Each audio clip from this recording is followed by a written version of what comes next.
This is the 2017 Polaris Sportsman 450 HO in sage green. I waited until September to buy this, and they gave me a great deal. So, one that I could not turn down. I've wanted one of these since I was about 12 years old, and finally have it. So, I'm going to bring you around here and just show you the machine, and then we'll take it for a little test run.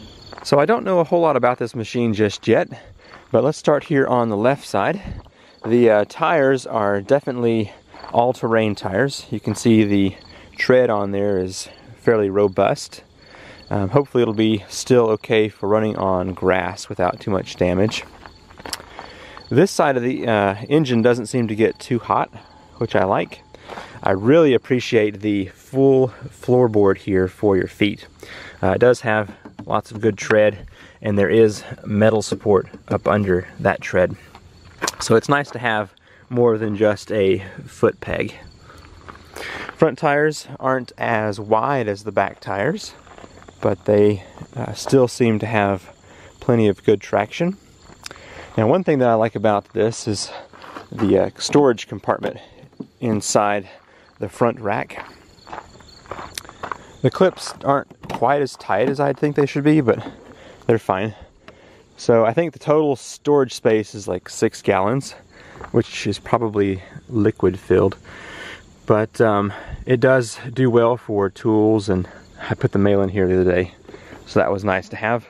It's just held on by a couple of cables and some metal hinges down here.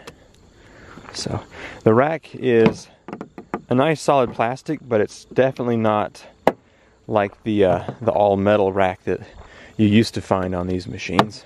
There is a metal bar here on the side, and I'm not sure if you'll be able to see it or not, but on these bars there is a hole under here for attaching some kind of hook on something, so you can strap things down easily with that hook.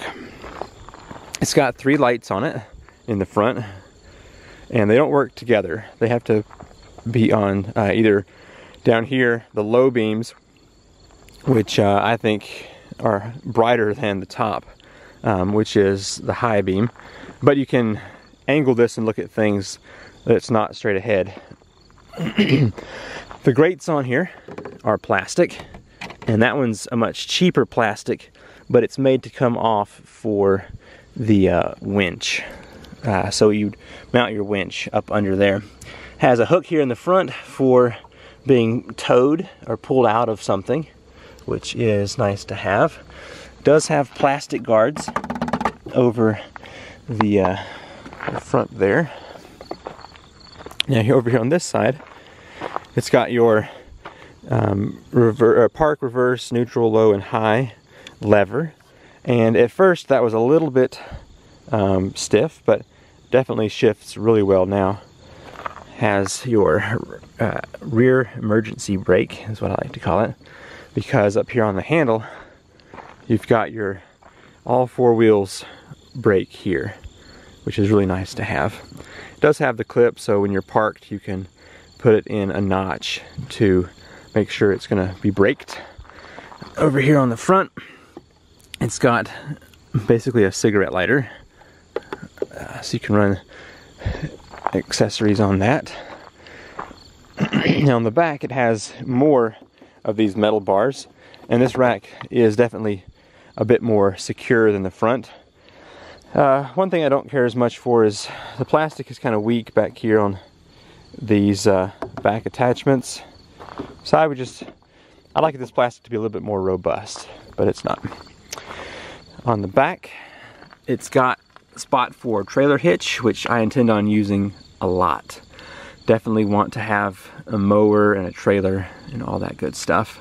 Once again, it has the plastic protectors back here, and then like all ATVs, it's got a nice size trunk in here that you can store some stuff in.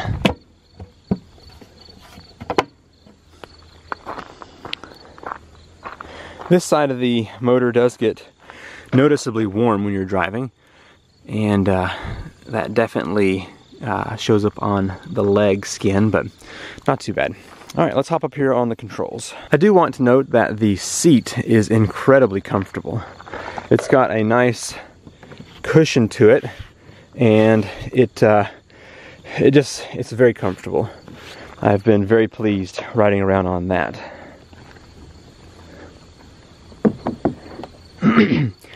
As controls go, you've got your off, low, and high beam for the lights. It's got an engine run off or on there, and you would just switch that back and forth. And then you've got your reverse override down here. I've not used that yet. Over here you've got a switch for two-wheel drive and all-wheel drive, and then your throttle down there. So key goes here. I'm gonna turn it once. Get the control panel running here. Okay, on the top it's got fuel gauge. It's got that it's in park. Time is 10:11, and I've been 9 miles. If you want to scroll through the options here, before the engine is on, you just turn the key once, and your reverse override button will change the settings here. So I've been 9.2 for trip meter, and then RPMs are 0 at the moment. The coolant pressure is 80. Let's see, voltage for battery 11.3.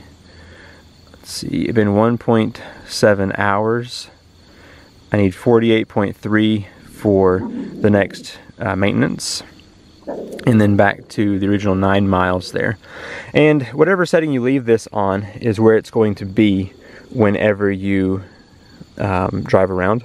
So you have to change it to what you want before you crank up the engine there.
Well, that's my first look at this brand new ATV. So far, I am extremely pleased with it. I'm in the break-in period, which the manual says is the first 20 to 25 hours.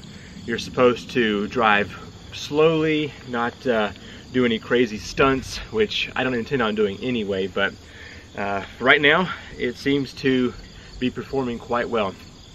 I did go up here on the hill and go down a trail that's really steep, and I put it in four-wheel or all-wheel drive, and it just ate that hill coming back out. So it is definitely meeting my expectations. So my plans for this machine are to have a trailer and to have a pull-behind lawnmower, to have a winch and a snowplow. And those are my main thoughts for having attachments, and then of course just a fun machine to ride around on. I do have a couple more modifications I'm going to make.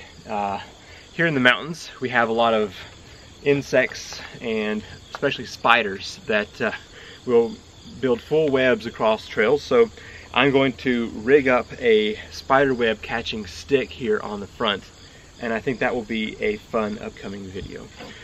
Thank you so much for watching. Definitely look forward to having lots of fun projects with this machine in the future. I'm Seth Johnson with Land House, and I will see you in the next video. Bye. This is the 2010. Oh boy, this is gonna be a rough video. Oh man.